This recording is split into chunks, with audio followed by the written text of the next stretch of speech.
Laurana, moi je suis la coordinatrice nationale du réseau. Alors les associations ont vraiment cette particularité d'avoir une gouvernance qui est composée de personnes bénévoles et militantes.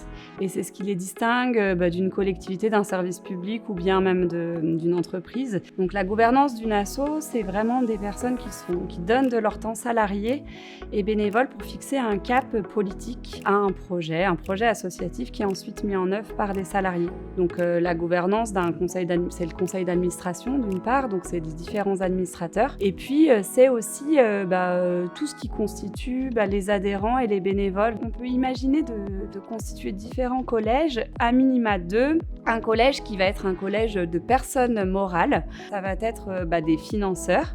Peuvent être des bailleurs sociaux, ça peut être aussi des véritables partenaires de terrain, je pense aux centres sociaux, maisons de quartier ou MJC, à toute autre association qui pourrait être vraiment partie prenante ou coporteur même du projet. Et puis on imagine aussi un collège personnes ressources qui peuvent contribuer et nourrir le projet.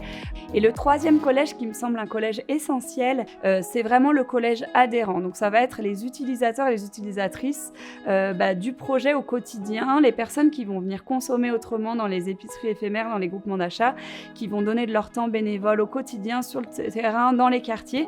Et on ne peut pas concevoir une gouvernance ouverte, vivante, un projet qui colle aux aspirations et aux réalités des personnes si ces personnes-là ne sont pas représentées dans la gouvernance.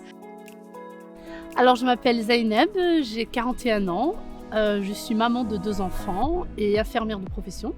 Le collège habitant, ça consiste en quoi? En fait, on se réunit, surtout avant le CA, et on parle en fait des projets qu'on a envie à propos de la gouvernance de VRAC, à propos en fait de comment ça marche dans VRAC, ramener de nouvelles idées, de nouveaux projets, et puis donner un regard en fait qui est différent des gens qui travaillent en fait en tant que salarié, mais nous on est plus bénévoles et adhérents quoi. Il va y avoir des rôles plus ou moins ouverts qui sont soit donnés au bureau, soit donnés à des administrateurs. Donc il y a par exemple des personnes qui vont occuper la fonction RH et qui vont être le référent ressources humaines des salariés de l'association, et ça peut être très précieux.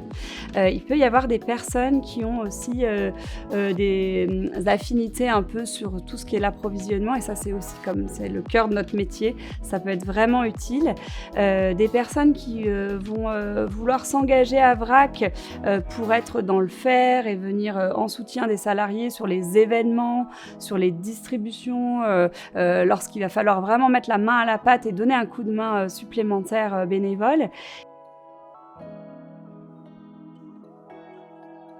Alors, est-ce qu'il y a besoin de salariés pour faire fonctionner le projet VRAC ?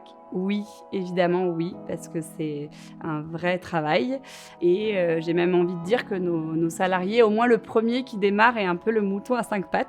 Le premier salarié, il doit avoir un profil, souvent on dit d'entrepreneur ou d'entrepreneuse sociale, parce qu'il a une dimension où il prend des risques malgré tout, parce qu'en général, quand la personne elle est recrutée, le budget est pas bouclé. Donc il faut que ce soit une personne qui soit capable aussi de fonctionner dans un environnement qui est relativement incertain. Donc les compétences de la personne, effectivement, il va falloir qu'elle convainc de l'intérêt du projet, qu'elle puisse aller chercher des financeurs. Donc il va falloir qu'elle soit dotée de bonnes compétences en administratif, en pilotage financier. Mais aussi, il va falloir que la personne ait la bonne posture. La posture pour embarquer les autres avec elle, donc être quelqu'un qui a une posture ouverte et qui a le sens de la relation, parce que sinon ça ne fonctionne pas, ça c'est sûr. Et puis, il faut aussi que la personne elle soit un peu dégourdie, parce que la logistique au départ, repose sur une seule personne. Les salariés, en fait, je pense que c'est un peu comme des piliers et qui vont tenir une structure en fait, parce que quand il y a les distributions, il y a la question monétaire qui est là, et le fait d'avoir un salarié qui est assermenté, qui a un contrat et puis qui a les compétences, c'est rassurant. Ils sont le référence des bénévoles et des adhérents, et ils sont même présents physiquement dans le quartier. Donc c'est un peu eux qui rassemblent tout, prennent le temps de nous écouter, de nous diriger quand il faut, de nous épauler aussi, de nous accompagner surtout dans les différentes projets ou à distribution ou quoi qu'il concerne VRAC dans la gérance, quoi. J'ai pas l'impression qu'on travaille en fait quand on est dans le bureau de vrac, vraiment, parce que c'est avec la rigolade et puis on avance et on améliore et de jour en jour et c'est gratifiant en fait pour l'association.